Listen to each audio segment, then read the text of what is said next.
蓝湛停下动作，看向魏婴湿哈露又迷离的眼睛，虔诚又珍惜的一吻落在了魏婴的眼上、眉间、心上。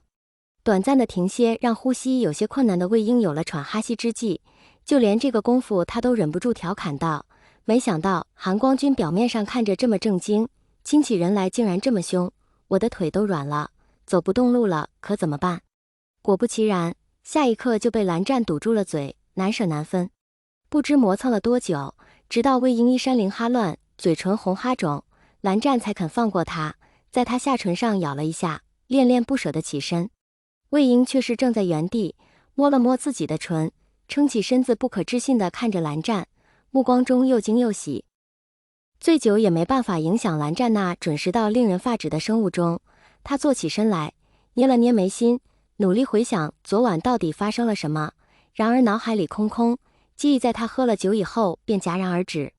见魏婴夹着被子大大咧咧地睡在自己旁边，衣着还算整齐，自己昨晚应当没做出什么出格的事吧。抬眼见起身的蓝忘机淡淡看了自己一眼，才点头算是打过招呼。蓝湛，应该没有吧？本想直接问问魏婴，奈何直到吃完早饭都没有找到两人单独相处的机会，而且魏婴若有似无的好像在躲避他的眼神，这让他十分在意。然恰逢蓝曦臣那边来信，事情已经解决，温氏众人可以离开乱葬岗，去蓝家所属之地安家了。蓝湛只得将心事暂搁，等回到云深不知处再说吧。太好了，终于可以回家了。魏无羡将信还给蓝湛，伸了个懒腰舒展筋骨，心情一好，便开始胡言乱语。我们韩光君养的兔子也不知道怎么样了，饿瘦了可就不好吃了。哎，什么兔子？蓝湛，你还养兔子了？虽然从蓝湛嘴里套出他喜欢兔子这个事实，但魏婴还是无法想象小古板怀里抱着软萌萌的兔子的景象。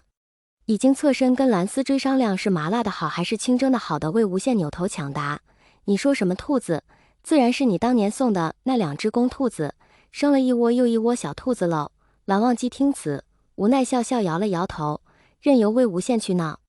蓝二公子，我们都收拾妥当了。温情抱着阿苑走过来，阿苑正宝贝得抱着他一小书包的玩具，看到了蓝湛，蹬了蹬他的小短腿，挣扎着从温情身上下来，一把抱住了蓝湛的大腿。有钱哥哥。早就被这热情的小家伙抱习惯了的蓝湛弯腰摸了摸阿苑的头，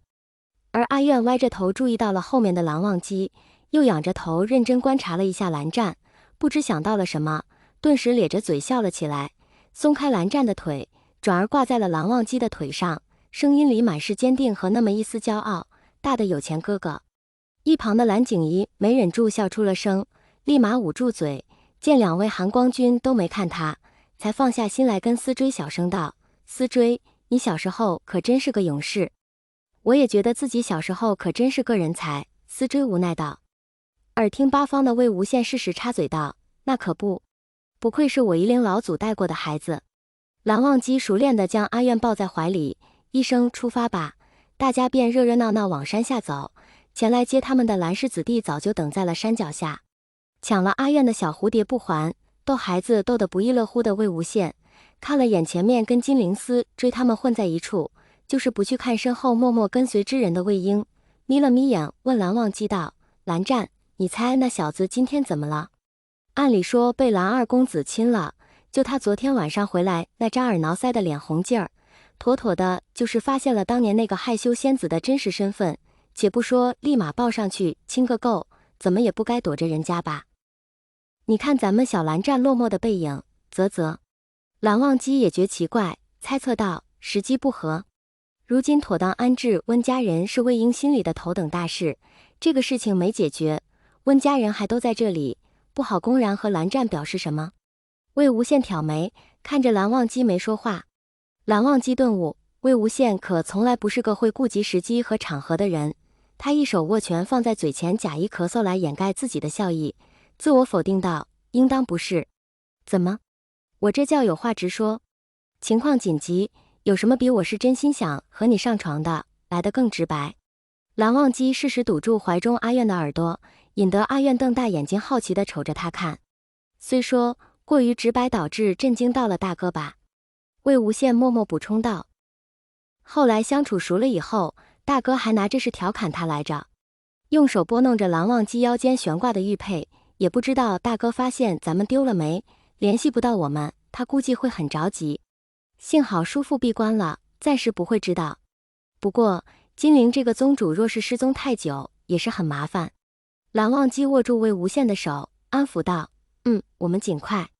至于魏婴为什么有些躲着蓝湛，原因很简单，实在是他一对上蓝湛这张俊俏冷酷的脸，就不由自主想到昨晚那个乖巧坦率的蓝湛，进而想到之前那个害羞又大力的仙子。